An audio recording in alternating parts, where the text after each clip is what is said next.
Je vous salue, chers amis internautes, dans cette capsule de destinée. Aujourd'hui, nous avons comme thème « Prépare-toi pour ton opportunité ».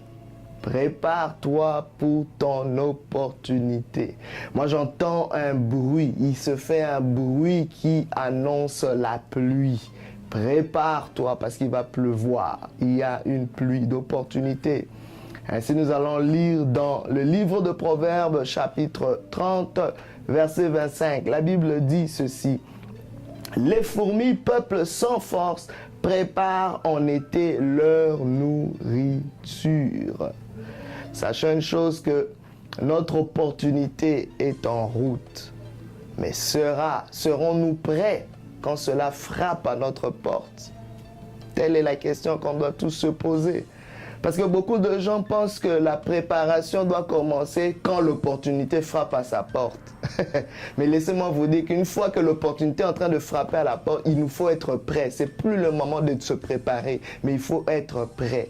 D'où la préparation doit se faire beaucoup plus tôt.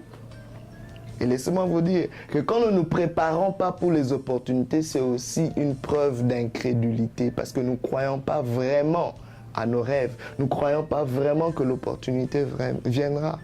Faisons comme les fourmis. Elles sont faibles, elles sont fragiles, mais elles croient qu'elles mangeront pendant l'hiver. Elles croient qu'elles mangeront pendant que ce sera difficile de produire. Comment ils font? Ils se préparent. Ils se préparent. Ils se préparent petit à petit. Ainsi, je ne sais pas, quelle est l'opportunité que tu recherches dans ta vie? Quelle est cette opportunité que tu aimerais voir, que tu aimerais expérimenter? Commence déjà à la préparer maintenant. Commence déjà à la préparer. Cela est même un acte de foi. Car il y a succès quand la préparation rencontre l'opportunité. Une rencontre doit se faire entre ton opportunité et ta préparation. Ceux qui ne sont pas préparés manqueront leur opportunité, je vous le dis. Mais Dieu veut nous encourager aujourd'hui à nous préparer. Comment pouvons-nous nous préparer? C'est en étudiant l'opportunité que nous recherchons. C'est-à-dire, quand je commence à comprendre cette opportunité, qu'est-ce que ça prend l'opportunité que je recherche? L'opportunité que je recherche, c'est, je ne sais pas, un mariage, avoir des enfants, ou je ne sais pas, une grosse carrière, une entreprise, un ministère, ou je ne sais pas quel autre projet. Quelle est cette opportunité? À peut-être accéder dans un domaine, un milieu qui vous est cher. Commencez à étudier ce domaine. Qu'est-ce que ça prend pour être dans ce domaine? Familiarisez-vous avec le jargon de ce domaine. Préparez-vous en vous exposant davantage à cette opportunité-là, c'est-à-dire à ce milieu-là. Tissez-vous des fréquentations avec des gens qui appartiennent déjà au domaine de l'opportunité que vous recherchez. C'est comme ça qu'on peut se préparer. Et cette préparation va même commencer à attirer justement les opportunités. Et j'aimerais encourager quelqu'un qui a peut-être manqué beaucoup d'opportunités. Tu es peut-être au soir de ta vie, ou tu es peut-être épuisé, abattu. Laisse-moi te dire que Dieu te donne la possibilité de racheter ton temps. Car Dieu est un Dieu de seconde chance. C'est un Dieu de grâce. Le Dieu qui a permis aux cheveux de Samson de repousser pendant qu'il avait déjà tout perdu, pendant qu'il avait ses yeux crevés, et le Dieu qui va encore faire pleuvoir pour ceux qui se préparent. Faisons comme les laboureurs, même en plein milieu d'aridité. Il a foi qu'un jour la pluie reviendra. Mais il ne croise pas les bras, par contre. Il se met à préparer son champ. Il se met à préparer ses graines. Il se met à mettre tout en place pour que quand la pluie va couler, sa récolte et sa moisson soient abondantes. Ainsi, il y a une bénédiction que Dieu veut envoyer dans ta vie, dans ma vie. Mais préparons-nous. Laissez-moi vous dire une chose. Que Dieu ne nous bénira seulement à la dimension de notre préparation. Dieu va d'abord jauger. Qu'est-ce que tu es prêt à contenir? Qu'est-ce que tu es prêt à gérer? Est-ce que tu te prépares à quoi? c'est ça que Dieu va bénir. Parce que la Bible dit, il te sera fait selon ta foi.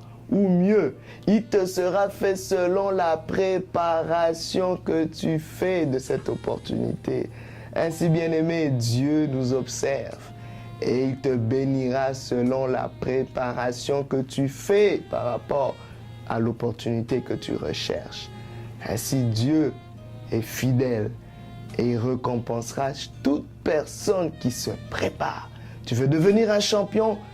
Discipline-toi, fais des exercices, entraîne-toi et demain tu seras ce champion. Parce que le champion, ce n'est pas dans le ring qu'on le découvre, mais c'est dans le champ d'entraînement qu'on reconnaît le véritable champion. Le ring, c'est juste une façon de découvrir ce qu'il était déjà. Et ainsi, Dieu est en train de rechercher ce champion, pas dans le ring, pas dans l'opportunité, mais au milieu de la préparation. Dieu est en train de chercher le prochain écrivain qui va écrire un best-seller, mais qui est déjà en train de se préparer dans les petits articles qu'il écrit. Dieu est en train de rechercher le prochain businessman qui va être une bénédiction pour plusieurs. Mais c'est déjà dans les petites relations, dans les réseaux que tu es déjà en train de tisser maintenant. Dieu est en train de se chercher le prochain grand prédicateur qui va gagner des multitudes d'âmes. Cela se fait dans les petites exhortations, dans les prières, les jeûnes, les retraites que tu fais. Dieu cherche des gens qui se préparent. Préparons-nous pour notre opportunité. Ainsi, j'aimerais prier avec vous, bien-aimés, pour dire, Seigneur, nous croyons à cette pluie. Nous croyons que tu envoies une pluie. Nous voulons te présenter nos âmes. Nous voulons te présenter nos cœurs. Nous voulons te présenter nos champs préparés pour recevoir, Seigneur, ta bénédiction. Seigneur, donne-nous la sagesse, Seigneur, mon Dieu, de ne pas croiser nos bras, mais de nous préparer, de travailler, de nous attendre, Seigneur, mon Dieu, à cette pluie, à cette opportunité, à cette bénédiction. Seigneur, renouvelle cette opportunité. Accorde-la encore à cette personne qui a manqué son tir, à cette personne, mon Dieu, qui est désespérée. Relève-la, Seigneur, mon Dieu, et accorde-lui une autre opportunité. Dans le nom de Jésus, que le Seigneur te soit favorable et qu'il te comble d'une multitude d'opportunités. Sois prêt, car le Seigneur va te surprendre. Au nom de Jésus. Je vous donne rendez-vous dans une prochaine capsule de destinée. Que Dieu vous bénisse.